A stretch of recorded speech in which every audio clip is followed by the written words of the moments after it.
shocker.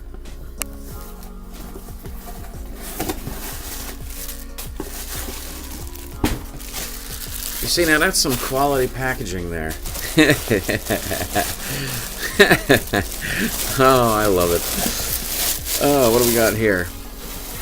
We have Wear Puppet Twinklehead. I guess that's what you do when you can't use the words mobile suit, so you say Wear Puppet Twinklehead. That's awesome. I'm guessing that's Korean writing, probably. I've gotten enough Korean bootleg models and stuff in my time to be able to tell. That's probably Korean. Yeah, Twinklehead here is from an anime called Vifam, and I've never watched it in my life. I don't think I've even seen an intro, much less an episode. But I had this model once before. I bought it at a hobby store back in, the early 90s, maybe late 80s, back when bootleg Korean models were a common thing in a mall. I miss those days. They were great. Yeah, and as you can see, it's a mech suit with a little pilot inside, which I believe is only his torso. His legs actually aren't in the model. You just have to assume that they're down inside the leg section. And it comes with a little girl. I don't know, maybe it's his sister, maybe it's his, who knows what the hell. It is Korea. I don't know how they work. But, yeah. Let's see what's in here. Oh, God. As I cut it like I'm a 3-year-old. Look how tiny the girl is compared to that, too.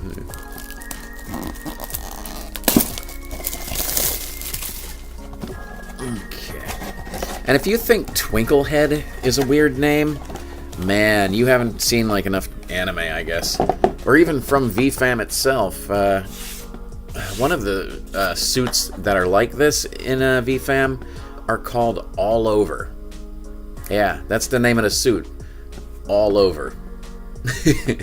So Twinklehead actually, that doesn't sound too crazy now, does it? It seems to be cast in a very pleasing, what do you call that? Mint green, I guess you would call that. This was from, I want to say, 1984, if my memory is working. This is about 1984, maybe 1985. And one bad thing about that is model technology has come a long fucking way since 1985 and 1984. And one thing, notice right away, is missing. Polycaps. You're missing polycaps from, like, Gundam. Gundam relies on polycaps. That's how the robots move. Without polycaps, what you have is you have plastic grinding against plastic. Wow. You know, that's really shitty. But, you know, that's how things were done back then. You didn't have polycaps, which are like a softer plastic than a plastic, you know. It's just really unfortunate. In fact, you know, I have so many polycaps laying around the place that I might even swap out some of... Oh my god, everything's falling back there. I might actually swap out some of the existing pegs for, you know, proper joints. Like right here, you have, say, his fist, correct? His fist ends in a little plastic peg. Well, shit, I wonder where that goes. As you can see, here's top of the arm, bottom of the arm, and then you're supposed to glue like a C-clamp of plastic down into the plastic, then stick the plastic hand into it. Man, you know what? That's gonna end in breakage or immobility, and fuck that shit. So what I'll probably do is I will forego this complete little piece right here, and I will create my own notches here and put in a Gundam polycap. Cause, you know, Jesus Christ, what a terrible design. But as I said, back then, that's all they had. And even here, you have the back of the mech suit, then you have this plastic peg that's on a pivot here. What I'll probably do is Let's see, how hard would that be? I can probably rig something to make like a beam going between one side of the chest to the other side of the chest, ending in a polycap on this side and a polycap on this side, at which point I will shave down the arm peg and have it just slide in there so it can move freely, you know? That's how it should be. And this is especially true on the leg joints, man. The legs just do not look like fun at all.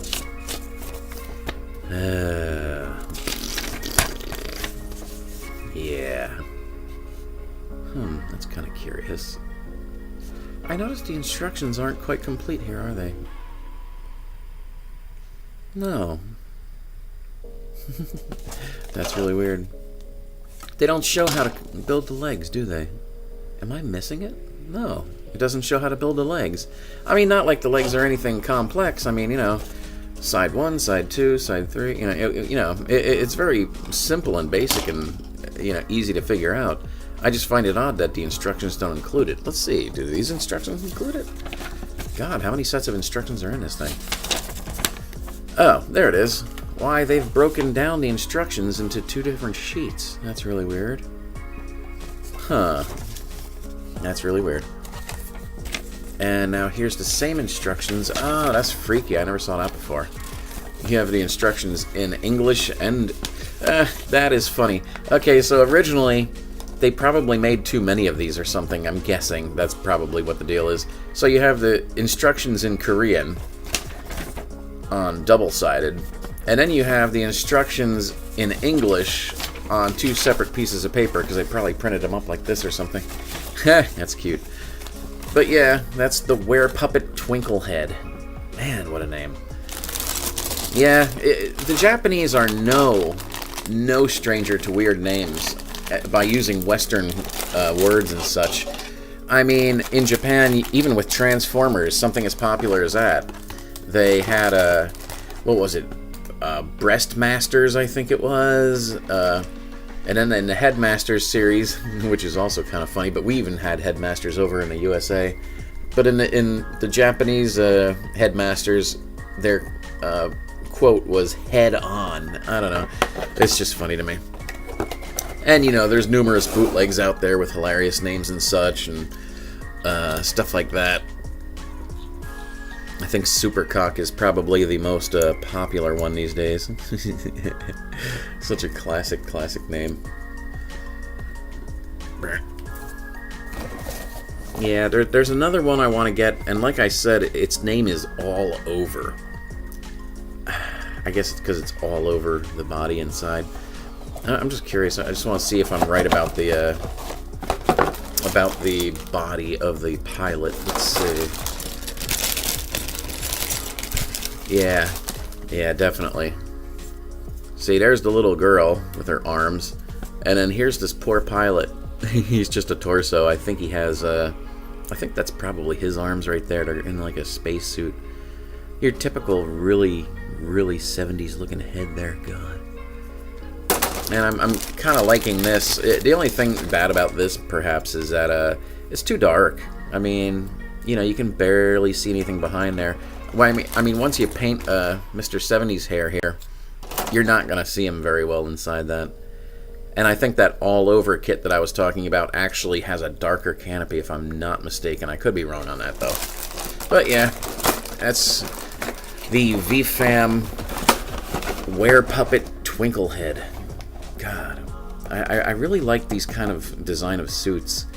I mean, you know, Gundams are nice and everything, but in effect, they're really just big robots running around. These ones look like something you would expect to see in slightly reality, you know? Just a person sitting in a suit with a canopy. I mean, when was the last time you saw like a piece of construction equipment on a work site and they bothered to put like a head on it? I mean, it just doesn't make sense, you know? I mean, once you have sensors and stuff, you know, being able to read your surroundings, you kind of don't need a head on there, you know. So this actually makes more scientific, or rather more practical sense to me than most Gundams do. Not much mail today. Let's see what this one says.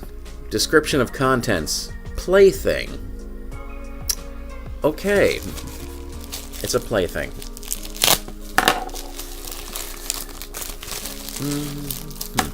What the hell did I order? Oh my god. I ordered this, like, so amazingly long ago. Fashion jewelry. I don't even know why I get things like this. I don't really wear jewelry. I think they're just cool to, like, hang on things. It is a necklace of two skeletons in a very lovey pose. Either that or they're totally riding each other in the air there. I don't know. Yeah, it's not that great, actually. Their spinal column is a big blob going down to the spine. Or, you know, they're from their cortex. Well, I guess if they're laying down, it looks like she's humping the shit out of them. But if you have it standing up, it either looks kinky or they're just hugging because they're really happy.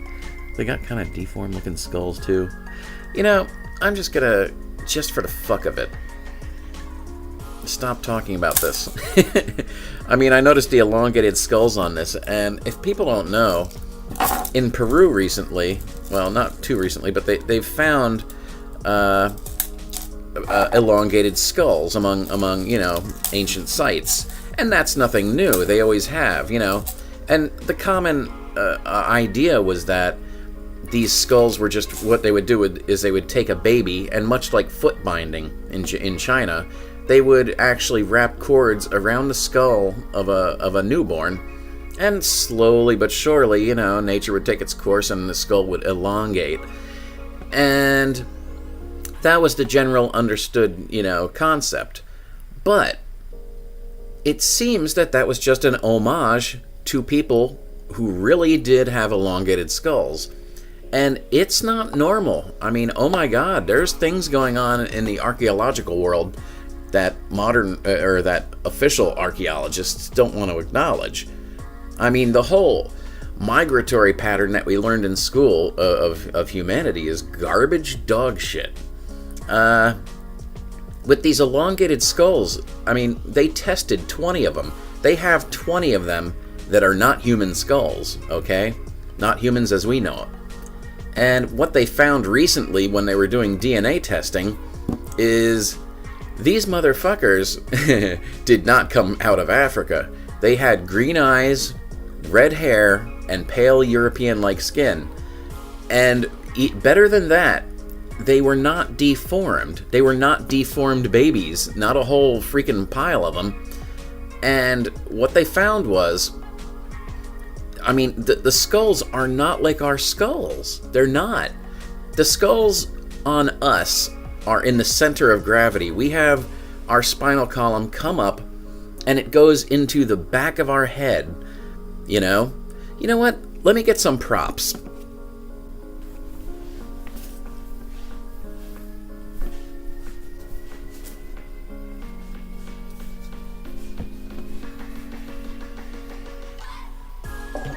Hello. But yeah. You are gonna fuck me over, aren't you?